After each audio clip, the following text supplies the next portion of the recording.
प्रिय विद्यार्थियों,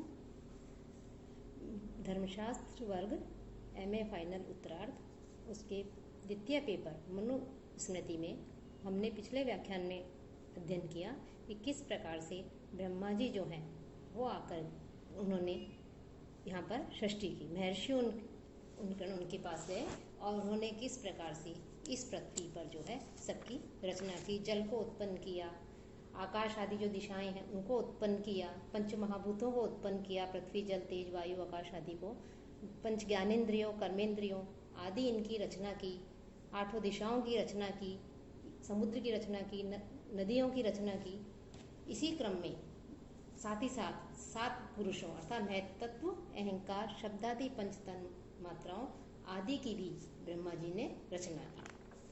आज हम देखेंगे कि इसके पश्चात ब्रह्मा जी ने किस प्रकार से आगे रचना की, सृष्टि की। इसके पश्चात ब्रह्मा जी ने वेद त्रय की सृष्टि की, अर्थात जो 3 वेद बताए गए हैं उन तीनों वेदों की ब्रह्मा जी ने जो है रचना की, उनकी सृष्टि की।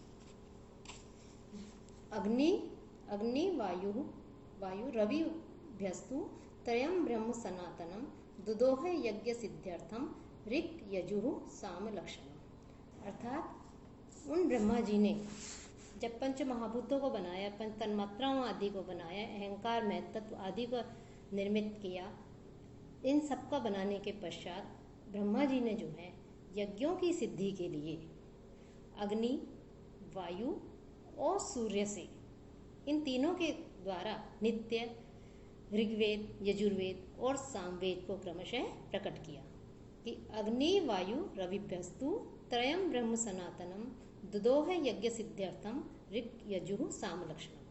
कि अग्नि से किसको उत्पन्न, ऋग्वेद, यजुर्वेद, वायु और जो सामवेद है उस सामवेद को भी उन्होंने इस पृथ्वी पर उत्पन्न किया, उसकी सृष्टि की, उनकी रचना की। इसीलिए वेदों को कहा जाता है कि किसी मनुष्य के द्वारा नहीं रचे गए हैं, ये स्वयंभू हैं, इनकी ये स्वयं रचित है। इसके पश्चात जब तीनों वेदों की रचना की, तीनों वेदों की रचनाओं के पश्चात ब्रह्मा जी ने समय की रचना की। ब्रह्मा उसमें निमेष, काष्ठ, दिन, रात, पक्ष, मास, वर्ष आदि ये समय की श्रेणी में आते हैं। इन सब की रचना जो है ब्रह्मा जी ने की। उनके विभाग हैं, उनके विभागों की भी रचना की। साथ ही साथ जो 27 नक्षत्र आदि जो माने जाते हैं 28, उनकी भी जो है ब्रह्मा जी ने रचना की। सूर्य, चंद्र आदि जो 9 ग्रह बताए गए हैं, उन 9 ग्रहों की भी उनकी सृष्टि की गई, उनकी रचना की गई। साथ ही साथ यमुना, गंगा आदि नदियों की रचना की। समुद्र, क्षीर सागर आदि जो 7 समुद्र माने गए हैं, उन सब की रचना की। पर्वतों की रचना की। सम अर्थात जो समतल है उसकी रचना की। विषम अर्थात ऊंची नीची जो पृथ्वी है उसकी भी उन्होंने सृष्टि की, रचना की। तो इस प्रकार से ब्रह्मा जी ने इन सब की रचना की। साथ ही साथ तप, वाणी, रति, इच्छा और क्रोध, इन सब की भी ब्रह्मा ने सृष्टि की रचना की। कि प्रजाओं की सृष्टि करने की इच्छा करते हुए ब्रह्मा जी ने प्रजाओं की सृष्टि के साथ साथ उनके लिए निर्धारित जो कर्म हैं उन कर्मों की भी रचना की, उन कर्मों की भी विवेचना की।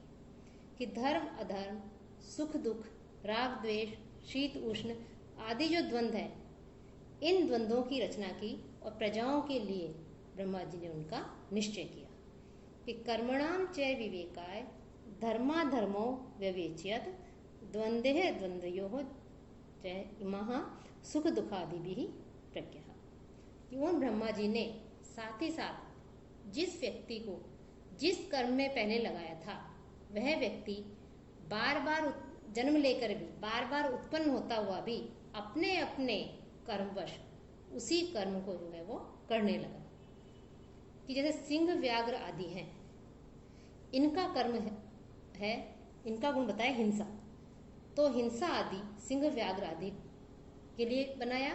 अहिंसा कि मृग आदि का अहिंसा, मृदु कि दया, सरलता, सहजता आदि ब्राह्मण आदि का, क्रूर अर्थात कठोर कि युद्ध, दंड आदि जो कर्म है ये क्षत्रिय के, धर्म अधर्म, सत्य असत्य आदि जो है इन सभी को मानव की सृष्टि के प्रारंभ में जिस के लिए बनाया था, जिसके लिए जिस कर्म को उन्होंने नियुक्त, ब्राह्मण के लिए, क्षत्रिय के लिए, वैश्य के लिए, सिंह व्याघ्र आदि हिंसक जीवों के लिए, मृग आदि कोमल जीवों के लिए जो जो कर्म बताए गए थे, उसी के अनुसार जो है उन्होंने जिसके लिए कर्म बनाया, वह बार बार उसी कर्म को प्राप्त होने लगा, अर्थात वो उसी कर्म को जो है वो करने लगा। कि जिस प्रकार वसंत आदि जो ऋतु होती है, वो ऋतु जब परिवर्तित होती है तो परिवर्तित होने पर ऋतु परिवर्तन होता है, लेकिन फिर भी वह स्वयं ही अपने अपने चिन्हों को धारण कर लेती है। कि जैसे आम्र है, आम का पेड़ है, तो वसंत जब उसमें बोर आते हैं, आम्र मंजरी, वो उसका गुण है, उसमें और किसी चीज के पुष्प नहीं आएंगे, फल नहीं आएंगे, उसमें केवल आम ही आएंगे। तो आम्र मंजरी आदि जो है और जो वृक्ष आदि हैं, वो सब ऋतु परिवर्तन होने पर भी परिवर्तित हो जाती है, लेकिन अपनी ऋतु आने पर वो उसी के अनुसार अपने अपने कर्मों को, अपने अपने फलों को धारण करते हैं, चिन्हों को धारण करते हैं।